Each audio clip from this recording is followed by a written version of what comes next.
Bonjour à tous, on se retrouve pour une nouvelle position, ici une position de finale, une étude, et le trait pour les blancs, comme souvent, et dans cette position, tour de fou de pion entre dame, tour cavalier, très déséquilibré, évidemment, si on veut gagner avec les blancs, il va falloir créer des menaces très fortes, parce qu'on a quand même pas mal de matériel en moins. Heureusement, il y a des pions assez avancés, qui pourrait essayer de faire promotion en tout cas. Alors, il y a le roi noir aussi qui est un petit peu bloqué, hein. On a quand même une paire de fous intéressante en direction du roi. Donc si on avance le pion, on pourrait faire un échec à la découverte. Alors attention quand même, parce que notre fou est attaqué par la dame et il n'est pas protégé. Donc si on avance le pion en D6 pour faire échec, et ben, il va prendre le fou tout simplement et il va gagner assez facilement ensuite. Donc l'idée c'est de dévier d'abord la dame noire pour éviter qu'elle puisse prendre le fou. Et pour ça on va utiliser l'autre pion. Euh, il n'y a pas beaucoup d'échecs pour les noirs. Alors il y en a quelques-uns avec la dame, hein, principalement sur la diagonale. On va le bloquer en attaquant la dame. Et si la tour F8 va faire échec, fait échec en F6, c'est pas grave parce qu'on pourra couvrir l'échec en faisant le même échec. Donc on joue le coup G7 pour bloquer la dame, éviter l'échec sur la diagonale et obligé à prendre le pion. Donc on va la dévier pour pas qu'elle puisse attaquer le fou. Donc comme je disais, s'il fait tour F6 échec, on pousse le pion en faisant échec aussi. Et au prochain coup, on peut prendre la dame en faisant dame et c'est mat assez vite.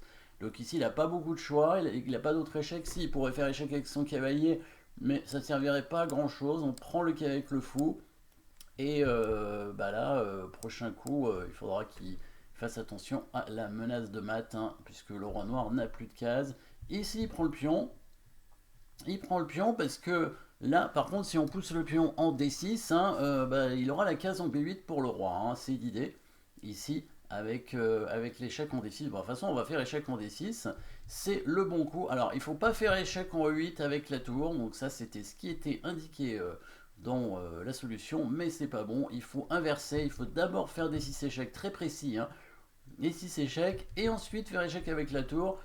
Quelle est la différence? Si on fait échec avec la tour d'abord, il prend, et sur des 6 échecs, il joue pas son roi, il va mettre la tour en E4, et on va comprendre pourquoi après, parce que après la prise sur échec, quand le roi va aller en B8, quand on pousse le pion en faisant échec, il couvre en faisant lui-même échec, et il n'y a plus la tour en E8, donc le pion ne va pas à dame, enfin il va à dame, mais ce sera contrôlé par le roi hein, si on prend le cavalier.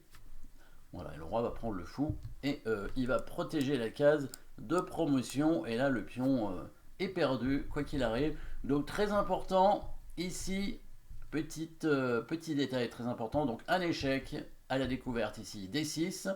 Donc là, le roi vient en B8. Alors là, on ne fait pas D7 parce qu'il peut couvrir avec son cavalier en faisant échec, mais on va faire une attraction cette fois, l'attraction avec la tour ici, pour forcer la tour à prendre, pas le choix. Et maintenant on pousse, comme ça on va pouvoir prendre la tour. Il fait cavalier C7, il n'a pas trop le choix. S'il couvre l'échec autrement, bah, on prend la pièce. S'il fait cavalier D6, bah, on prend avec le fou et c'est tout de suite mat. S'il court avec la tour ou la dame, et ben on peut faire dame et c'est mat aussi. Hein. Voilà. S'il court avec la dame, on prend d'abord la dame, bien sûr. Et quand il reprend le fou, on fait dame et c'est mat. Donc il court avec son cavalier en faisant échec. On prend son cavalier parce que bah, on a un échec, il faut parer l'échec. On refait échec. Là, il n'a pas le choix, il est obligé de prendre le fou. Et là, qu'est-ce qu'on joue? Évidemment, le dernier coup très important pour bien terminer cette partie. Sachant que si on prend la tour en faisant dame, on va pas gagner hein, la partie, puisque dame fou contre dame, c'est une finale nulle. En plus, bah, la dame noire va pouvoir prendre assez facilement le fou blanc. Hein. Par exemple, si on fait ça en faisant dame ici, il peut faire échec en H6. Le roi est un peu obligé de partir du bord de l'échiquier pour éviter de se faire mater. Et la dame prend le fou tranquillement. Voilà. Bon, dame contre dame, ça fait nul, évidemment. Donc vous avez bien compris qu'ici, on prend la tour en faisant la promotion cavalier. Et oui, sous promotion ici, qui nous permet ensuite de gagner la dame tranquillement, voilà. Et ici, bah, la finale est gagnante, hein, fou cavalier contre roi. Donc pour gagner, il faut forcer le roi à aller dans un coin, dans le coin de la couleur du fou, pour pouvoir le mater. Ça prend un peu de temps. Alors très exactement, bon, ça va prendre certainement 25 coups à peu près si on joue des bons coups avec les blancs, hein. Voilà, c'est une méthode on appelle le W avec un mouvement de cavalier. Le cavalier qui va former un W, qui va contrôler les cases que le fou évidemment ne pourra pas contrôler. Alors il faudra d'abord, en premier coup, d'abord forcer le roi noir à aller au bord de l'échiquier, et ensuite l'amener dans le coin de la couleur du fou, c'est-à-dire évidemment le coin de case blanche, hein, en A8 ici, puisque le fou est en H1. Après, si le roi va en H1, ça va aussi, hein. Mais on pourra difficilement le mater. On ne pourra pas le mater de façon forcée s'il est sur un coin de couleur noire avec un fou blanc. Donc il faudra forcer le roi à aller de l'autre côté.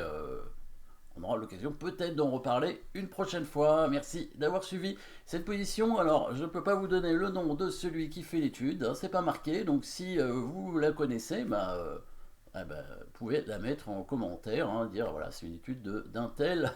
Euh, je ne sais pas la date non plus. Voilà. Merci à tous. N'oubliez pas de vous abonner et à très bientôt.